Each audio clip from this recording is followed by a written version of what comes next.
रात में यशोदा मैया श्री ठाकुर जी को अंग से लगा करके सो रही है, लिपट के सोते हैं मैया से। मैया को तो थोड़ी घबराहट हो रही है कि मेरो लाला 2 दिन के काज मथुरा जा रहा है, पर ठाकुर जी के हृदय में तो इतनी वेदना है, इतनी वेदना है। बार बार मैया के वक्ष में अपना मुख रख देते हैं और बार बार मैया के तन की सुगंधी को ठाकुर जी भीतर लेते हैं, रोने लग जाते हैं, नेत्रों से अत्यंत आंसू गिरते हैं कि अब ये सुगंधी मुझे कभी नहीं आएगी।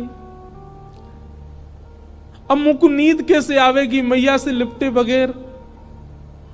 मैं कैसे बताऊं मैया को कि मैं छल कर रहा हूं इनके संग, अब मैं चलो जाऊंगा। मैया के एक एक अंग का स्पर्श ठाकुर जी अपनी स्मृति में ले रहे हैं। मैया के हाथ कैसे हैं, मैया को वक्ष कैसे, मैया को मुख कैसे, मैया को पेट कैसे, मैया के चरण कैसे, ताकि जब जब याद आवेगी मथुरा जावे के बाद तब तब अपने हाथन को स्पर्श करके स्मरण कर ले करूंगा।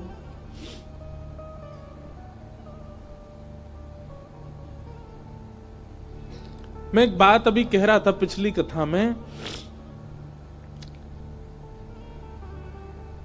गोपियों का विरह सबने सुना, ब्रजवासियों का विरह सबने सुना, वृंदावन का विरह सबने सुना, हमारी किशोरी जी का विरह भी सबने सुना, पर श्री कृष्ण का विरह किसी ने नहीं सुना। गोपियां वेदना में हैं, ब्रजवासी वेदना में हैं, वृंदावन वेदना में हैं, सब सखियां वेदना में हैं, श्री जी भी वेदना में हैं, पर किसी ने यह विचार क्यों नहीं किया कि कृष्ण भी तो वेदना में है? और मैं व्यास मंच पर बैठ करके कह दूं, संत जनों के सानिध्य में मेरे मुख से निकल रही है ये बात, ब्रजवासी, ब्रज गोपिकाएं, वृंदावन आदि आदि जितने भी विरह हैं, इन सब का विरह एक पडले में रख दो और श्री कृष्ण का ब्रज के प्रति विरह एक पडला में रख दो। कृष्ण का विरह भारी है, पर क्योंकि वे पुरुष हैं इसलिए उनका विरह छुपा हुआ है।